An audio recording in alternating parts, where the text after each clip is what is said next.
Willow Creek Springs presents Healthy Living with your host, Joe Grumbine.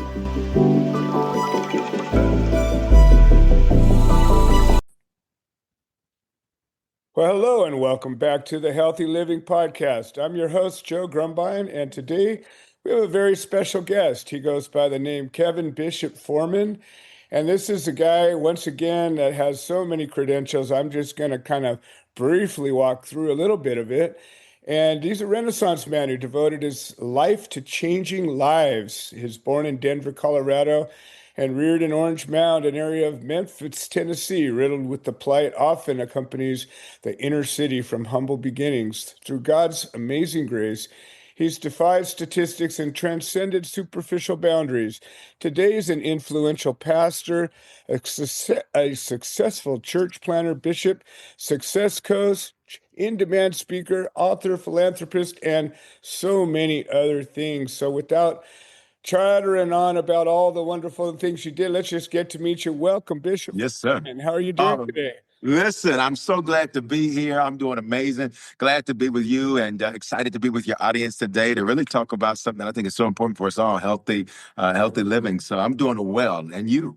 I am doing fantastic. You know, every day that I wake up above ground and breathing, I thank God, and I realize I got another chance to make a difference in the world. And Yeah. you know, You know what I say every morning is I say, we hit the jackpot because regardless of what challenges we're facing, we hit the jackpot that we get another opportunity to be better today than we were yesterday. So I look at every day as like winning the lotto. It's true. Yeah. And you know, the human experience, one of the things that have been, given to me as a message is that, every day we have a choice of where we want to go and what we want to do. We can start all over at any given moment. And I don't know, what a beautiful opportunity, a beautiful gift.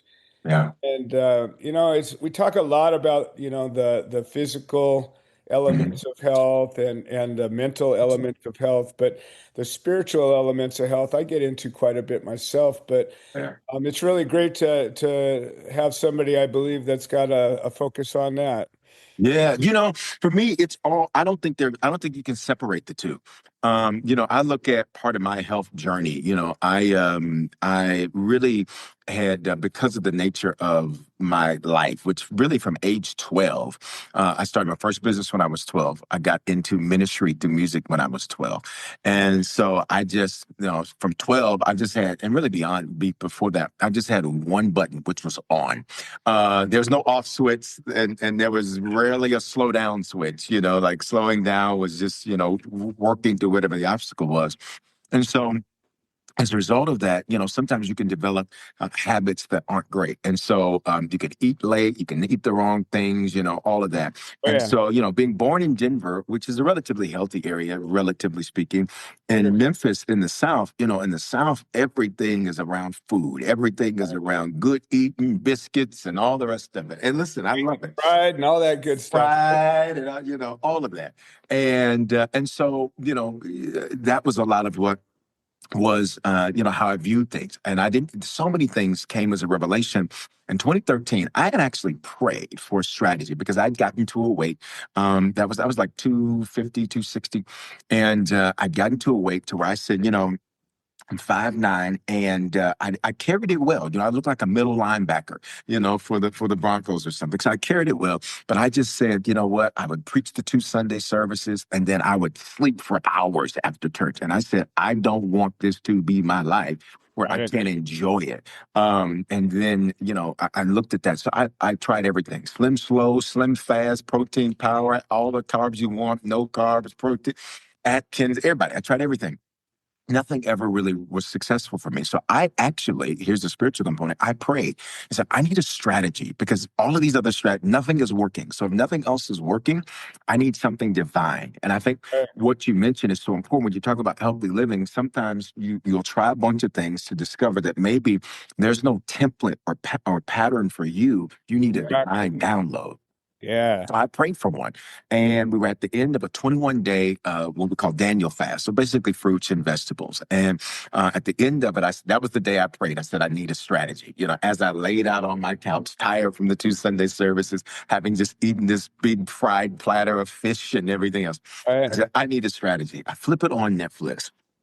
A documentary's on there. I can't even tell you the name of it because I haven't been able to find it since then. This I is just came over that 2013. one time. I love it. Right, literally, I tried to find it a week afterwards, and it was not there. I think it goes back to divine strategy. I've literally not been able to find it. People say, "Is it this? Is it this?" I've watched all of them that are still on there, and none of them are the one that I saw. But it gave me some information, and I decided to act on it. So here's the soul component: mind, thoughts, will, emotions. I said, you know what? You've got to do something different. And I saw, now that I've got information, I need to make changes. So cold turkey. I cut out fast food. I did stop eating at 6 before intermittent fasting was a thing. I was just like, okay, it makes sense that I probably stop eating at 6 if I'm going to sleep at, 10, 11, 12, Yeah. whatever. It made sense. Yeah. Changed everything about my diet immediately. Cold turkey. Started that Monday. That it was a divine download. And the documentary didn't actually tell me what to do. It just told me that what I was doing wasn't good for my body. I would get a number one at a restaurant, a fast food joint, the number one supersize with a Coke Zero, type of thing. Right. Exactly. Thinking I was doing something. Right. And then once I got that information, it changed. And so I believe that information, it becomes revelation when you learn how it applies to your situation. I love it. Information by itself it's just the data. But when I learn how that data applies to me, that's revelation. Like that reveals something, that opens up something.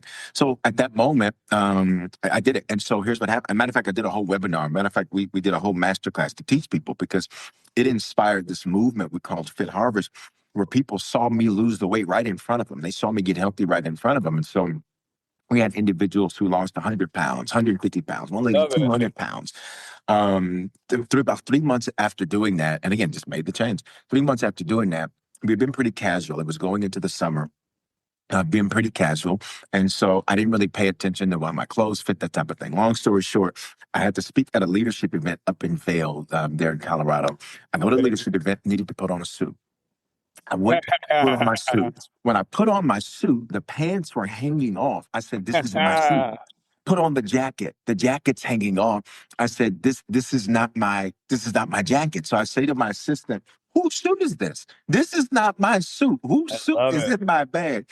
Long story short, I didn't even know I had lost the first 75 pounds in 3 months. The weight came off and I didn't even recognize it. Wow. Then you fast forward from there, another few months, a total of 95 to date now, because I started getting into the gym, doing some other things. To date now, my total fat loss is 120 pounds, all natural, at best by mainly changing what I ate. And that goes into the physical side. So to me, all three are connected. You can't separate them. We have so much in common, just from your on-off switch, Yeah. the level of energy. I told you I'm going through some stuff right now that depleted me, but I'm putting all that energy into my healing.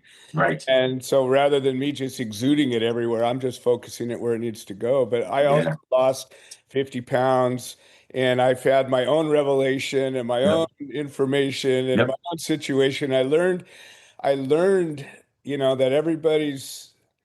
we have a lot of things in common, and we have a lot of common ways that can help solve problems. But each of our problems are unique to our situation in our lives. And the set of answers for us that works best is very unique. And I like to teach people how to find those answers rather than hand them to on a platter, because what worked beautifully for me might work pretty good for you, but add your own little twist and you'll find your way. I love it. Yeah, and I think that's the key. I think recognizing that, like when we think of health, I always look at it as such a journey.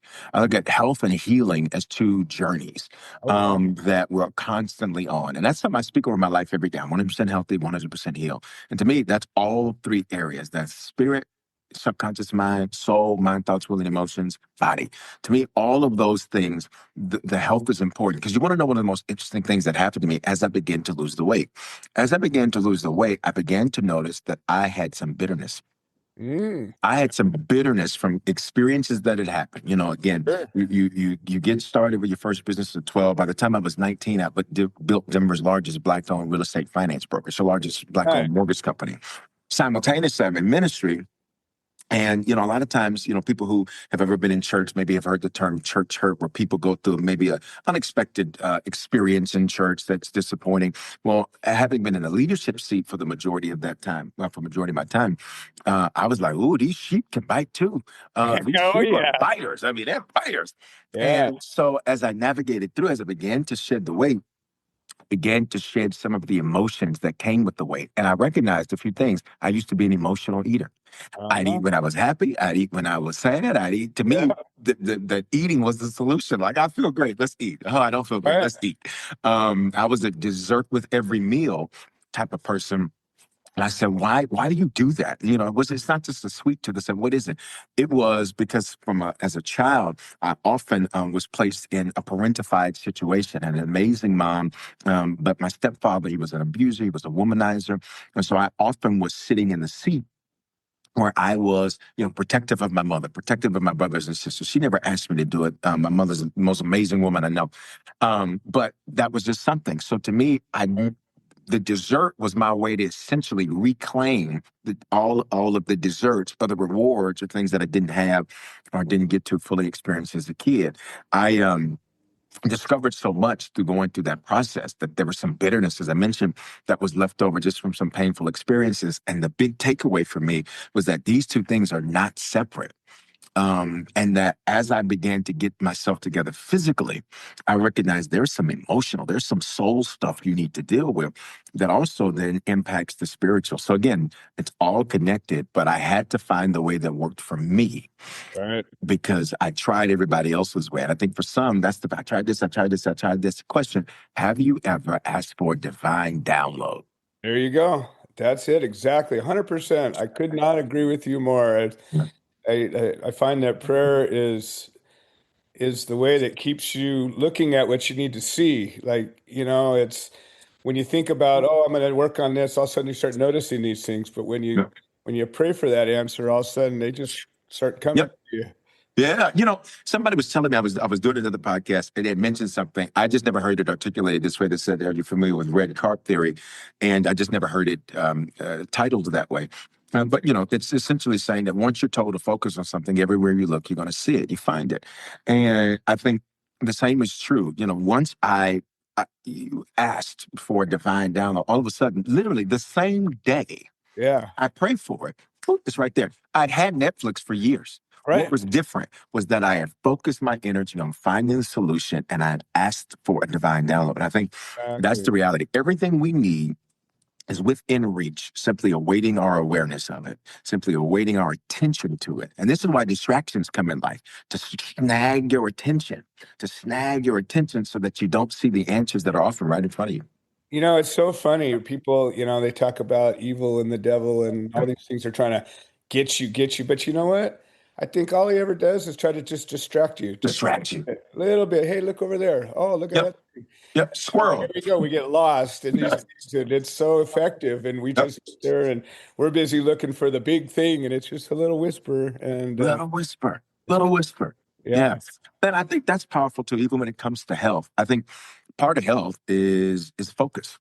yes, What do you focus on? I love what you said a minute ago about how you're focusing a lot of your energy in your health, in your yep, healing, in your journey. Because when you focus in on that, it gives you the ability, all of your body aligns. But I think it's bigger. There is something called pronoia, the antithesis of paranoia. Paranoia says there's a conspiracy out to get you. right. Pronoia simply says, nope, there is a vast conspiracy in the world where everything is arranged to benefit me, which ties into one of my favorite Bible verses. It's Romans 8:28. It says, and we know that he causes all things to work together for the good of them that love him and are called according to his purpose. And so I look at focus as one of those things that when you've got focus, it gives you it's intention, it's attention, it's discipline. That focus is part of your health and it's part of your healing too, because, we wouldn't expect anything that we don't focus on to ever grow, to ever improve, to ever get better. That's relationships, that's our physical health, that's our mental health, that's our whatever. And I think I love what you said about the distractions, because the real deal is to get your focus. If I can get your focus, I've got your future. Exactly. I'll tell you a real quick little story. When I was going through the worst of this with the cancer, I've always been one who believed my body will heal itself. I'm Mhm. that, paranoid guy who's like, Mhm. I'm in the right path. It's going to all Yep. work out. Yep. But sometimes things happen that you set it in motion subconsciously that you didn't Yep. realize. I'm building this giant tumor in my neck for 20 years for whatever reason. And Right. all the things I was doing, I was getting to some of them a little late, and this thing keeps growing and it's choking me out. Everything's getting really bad. Finally, I got to a spot where I was starting to see darkness coming in on me, and I Mhm. was focusing and praying with everything I had, and there was one time I wasn't sleeping because it was hurting so bad, and you don't sleep, things get really ugly quick. And there was a moment where I was laying there in this couch that I could sort of sleep in a little bit. I just sort of felt this darkness coming in. I said, God, I don't think you want to take me right now, but I feel like Mm. maybe you do, And Mm. I said, I had to come to a place where all my attention was on this. And I'm sitting there with this darkness kind of coming in on me. And I said, I I have to say, if you want me, here I am. I'm ready. I don't want to go. I don't think I need to. I don't think my time is here, but I'm okay if you do. And Mm. at that moment, like within seconds or minutes, I don't know, time gets weird. I all of a sudden felt that light in my heart just start glowing a little brighter, just a little brighter. And that's when it turned around. It was almost like I felt him put me in his arms and just kind of hold me up and lift me up just a little bit and said, Yeah. be all right. Yeah. At that point, everything turned around and I started to make that progress. But Yeah. it was that focus where literally I had nothing else. I couldn't focus on anything else. All my attention was at this one thing. Yeah. And it was, whoo, boy, it was, Yeah. I'll remember it forever like it was yesterday. Yeah. But you know what I think about when I hear that, it is, I think about a testimony. Testimony is just a test that we passed. Right. Not that we aced or perfected. We just passed it. Right? I think sometimes we can beat ourselves up and beat ourselves down for, well, I didn't do that right, I didn't do that right, I didn't do that right, I didn't Right. do that, I Right. didn't do that. But it's not about acing the test, or getting a perfect score. It's about passing it. And passing it simply means that I got the lessons out of it so that I can Right. apply the principles. And when I hear you say that, that's what I think about. And that's what I think about, in my life and in my journey and the things that have done that, to me, to be honest, I feel like I'm just scratching the surface, for a lot of what we do. Exactly. We've got Harvest Church, we've got Harvest Bible College, we've got our leadership network, we've got our foundation, all the coaching I do. And every day I literally, there's a test, and I'm like, okay, what's the testimony in this? What's the lesson? Right. What's the lesson that's going to come out of this? And I think taking that approach is another thing that I think is helpful in our healing journeys. Not just focus, but like, what are the lessons? Like, why am I here? And that's Right. literally one of the things I'll say, okay, God, why am I here? Why am I in this? There's something for me in this. I need Right. to get it because I'm ready to move on from this. And I think when you take that approach, it's so freeing because I'm not being punished. I'm being prepared. Right. I'm not being beat down. I'm being set up for something greater. And Exactly. Being when you flip, forged. yeah. And I think that's When you think powerful. about that, you get stuck in the fire, then you get pounded on and pounded on Mhm. and pounded on. Then you get cooled off and then stuck back in that fire. And every time you get pounded on, you get a little bit stronger, a little bit more flexible, a little bit more capable. And I think that's really a key to all of this stuff. As we get our challenges, it's like, okay, I guess I'm being prepared for something a little bigger now. Yeah, exactly. And I think that's just it. There's something bigger. And, there used to be this saying, people would say, new levels, new devils. I don't particularly like that because to me, I don't think it's new. It's just different. Right. But I like to look at it like this. After, in between two mountains, two peaks, there's a valley. Yeah, So if you're on a mountaintop, celebrate, but just know that there's a dip coming. If you're exactly. in the dip, celebrate because there's a mountaintop coming. Like this the cyclical nature of life. And I think that's another one of those things that's important for healthy living. Even in my weight loss journey, I remember there would be days, where I would look, and because I used to wear this. Now I'm back to doing this every day because I have a new goal. But there would be days I'd get on that scale and I'd look, and I'd say, okay, it's this. All right, great. Then the next time I get on, I said, oh my God, what is it? Now, granted, it was nothing to be concerned about. It's water. No. You carry water, 10 pounds of water you could drop in a day or give me. Exactly. Yeah. But I would look at that and then I would think, oh goodness, this is something. No, it's nothing.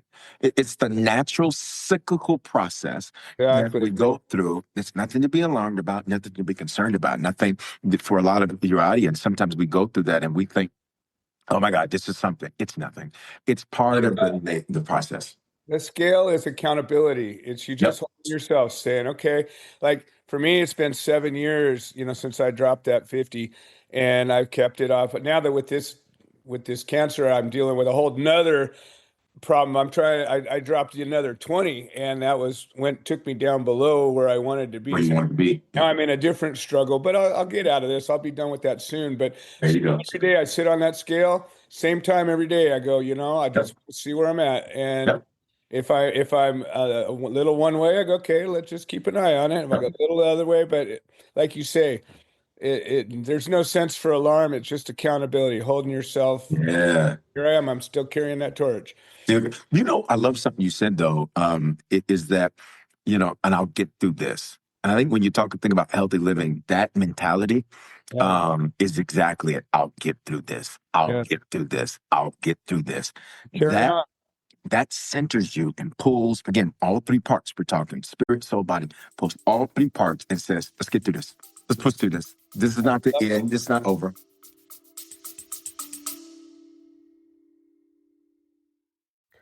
Hi, this is Joe Grumbine, and I wanted to share an update.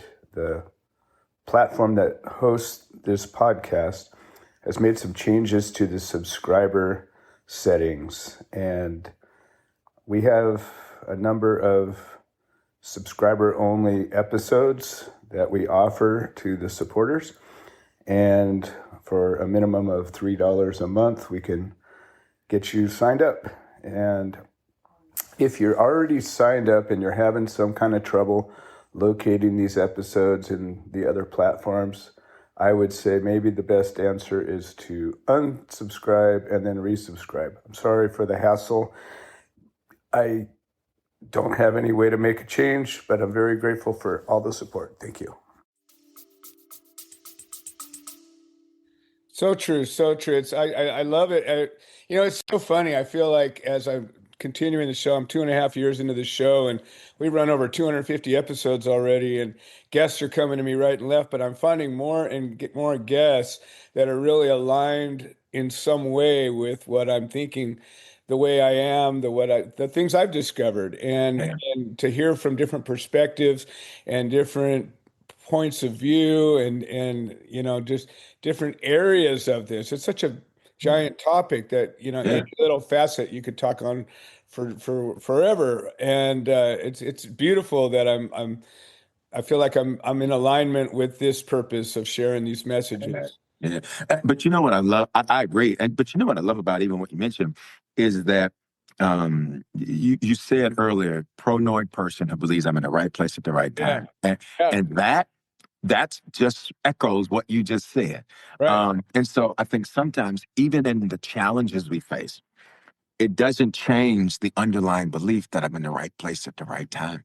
Exactly. Like if David never faces Goliath, which to others would be like, oh my God, David's like, I'm in the right place at the right time. That lion and that bear got me ready for this giant. And I've never faced an issue quite like this. Right. But I faced similar. And I think for everybody, you maybe haven't faced exactly this. You haven't faced this particular health challenge before, but you've faced things that were similar, things that were tough, things that were challenges. And that was the mindset. I'll get through it. And that's the mindset we have to stay healthy.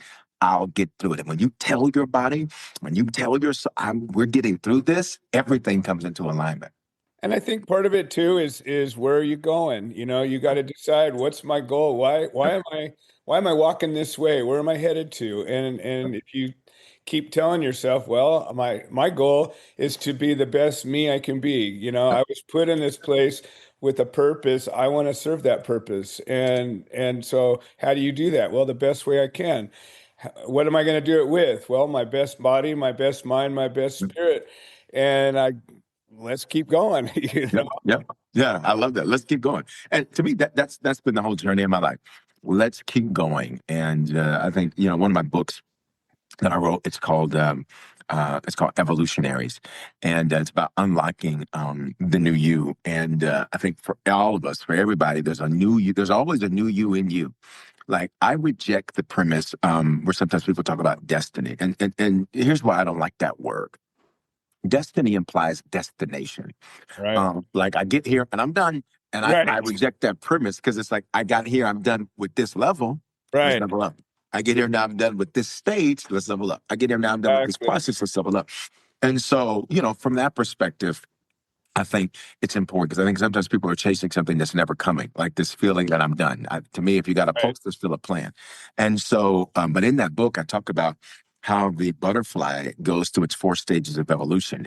Right. Evolution is different than revolution. Revolution just means change. Doesn't mean change for the better. Evolution is always progressive, productive change. And the caveat, you can never go back to being what you were before. Exactly.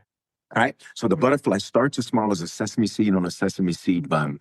Right. Stage 2 grows to 100 times its size. Stage 3, something crazy happens. After all that productivity, all that growth, now it finds itself in a chrysalis, in this cocoon, either buried underground or buried behind a leaf. And many theorize that, predicated on the size the butterfly will be, determines how long it's in that stage. Now, that Okay. blew my mind, because sometimes people say, it just seems like I've been in this dark place or this place for so long. But that's just Right. an indicator that when you get to stage 4, you're going to be one of the big boys. Because when Exactly. you bust up out of that cocoon, you're going to be flying, and you're going to be so much stronger because of So what you true. had to go through in that stage 3. And I think that all connection ties together. But stage 3 doesn't look pretty. It doesn't look exciting. It doesn't Right. look good, but it is necessary. And that's part of Critical. our health. Yeah. This is necessary. Exactly. Yeah. Yeah, and I think, there's a concept called reverie, where you can sit back and look at where you've been. And I think if we take time to do that, like especially people that are really motivated, we're like, oh, I've hit a plateau, I'm stuck, I'm not getting anywhere, but you feel like you're not moving, you feel like you haven't done anything. But then if you look back and you say, well, where did I start out? And then you go back and take yourself to that, 10-year-old child starting that first Mhm. business. And then you go and walk yourself through all these things, Mhm. realize, whoa, Yeah. and then you can actually see the pattern. Like when we're in it, it's hard to see how everything fits together, because Exactly. you're down in it. But when you get up on the top of that hill for a little while, you look back and you go, oh, I see. I Yep. started out with this, and that gave me a tool to do that. And then that walking here let me meet those people who showed me this thing. And then all of a sudden you're like, oh, wow. And now here I am. And Yep. I think that's the beauty of, when people try to understand God and all that. And it's like, Mhm. what are you thinking? Like, you're a human being. You're this little animal on this little piece of rock floating around in Yep. space. You're going to try to understand the thing that made you. It doesn't Yeah. work that way. But Yep. to understand that the perspective of this creator who sees everything before and during and after, it's like, Mhm. oh, well, why don't I just trust that? Yeah, much easier that way. To Yeah, me, it is much easier. People talk about the prayer of serenity, which essentially is, give me the grace to understand the things that I can't control, and the power to control the things I can't control, and the wisdom to know the difference. Essentially, I paraphrase it, but I think that's so freeing. sure. Not because it's an obfuscation of responsibility, but it's a recognition of limits and Right. limitations. And I think, there are certain things, that's why they call it the theory of this, the theory of that. It's a theory. We don't know. It's a theory. And I Exactly. think giving up the desire to know everything and control everything, that was one of the best things I did for my health, Yeah. was not having to try to control everything. You can want to Right. control the narrative, want to control what people think, want to control this, want to control that, want to control this. And I just said, I can control all that. Yeah. I will only focus my energy on the things that I can control, and the Right. things that I cannot control, I'm not focusing my energy there. Back to where we started this conversation. I am not going to put my energy there, because it is not going to be productive for me. It's not going to be, transformational for me, because all it's going to do is produce worry. And worry, as everybody knows, is going to create all these other issues. So really, the reason you worry is because you want to be a control freak. And the reason you want to be a control freak is because you don't want to give up the realization and the recognition that I don't know everything. I don't have all the answers. Well, and the truth is, you only control really two things. You control your thoughts, your attitude, your actions. Mm-hmm. Thoughts and attitude are kind of the same thing. But, Mm-hmm. I was locked up for a little while for something that wasn't even a Mm-hmm. crime. And Mm-hmm. I had to sit there and realize that things just aren't always fair. It doesn't Yep. always work out. And Yep. I had to every morning wake up in that place and say, well, I got a little bit of control in this, and that's just how I'm going to be. And Yep. and again, I realize it's going to be over, and I'll be past this soon. And in the end, it all worked out. It forged me Yep. a little stronger, and here I am today, and I can help people that have been going through a similar thing. Well, listen, as I suspected, this conversation just blew through in a Yep. heartbeat, and I Yep. I want to once again extend this invitation. We didn't even get to half of the things we could talk about, much less expound on them. And I really truly welcome you, to come in and explore any of these topics in a deeper level. I think that we have a lot in common, and I believe that you're going to reach a lot of people in my audience in a very special way. So I really want to give you a chance right now to share, if you can boil down into Yeah. a little parting shot, and then maybe as importantly, let people know how they can get a hold of you. Absolutely. Well, one, again, thank you for having me. You were absolutely right about it. We breezed right through this. But people can connect on all social media at Bishop Foreman, BISHOPFOREMAN, just like George. I just don't have 7 sons. But at Bishop Foreman on all social media, Instagram. In fact, if you're watching or listening, please shoot me a DM. I get about 400 to 500 a day, but I respond. Now, it's going to take a few days, but I would love to know if you watched this, heard this, were able to participate, and that it added some value to your life. Please shoot us a message. Let me know that. But at Bishop Foreman or just bishopforeman.com is another way people can connect. There's books on there, resources, inspirational messages, tons of teaching, tons of things that are going to add value to people's lives. And healthy living is really the substratum of it all in all areas. And if I was to leave one thing, I would say this is that you still have a pulse. There's still a plan. Life's not over. And for many, it's just about to get real good. You thought you've had some great days behind you, but your best days are here and they are ahead of you. That's where it is. Thanks again for having me. That is so beautiful. Well, thank you so much, Bishop Foreman. And to all the listeners, I thank you for all your support. This has been another episode of the Healthy Living Podcast. I'm your host, Joe Grumbine, and I will see you next time. This has been another episode of the Healthy Living Podcast. We produce this show so that people can share their stories, people that have overcome obstacles, people that are undergoing obstacles. We're building a community of health-minded individuals. If you're interested in supporting the show, please leave a review on the platform you're listening to it on. If you're interested in becoming a guest, please send an email to itsjoegrumbine@gmail.com, or you can send a note into the notes section of the podcast. All right. Well, thank you for supporting this show, and we hope you've enjoyed it.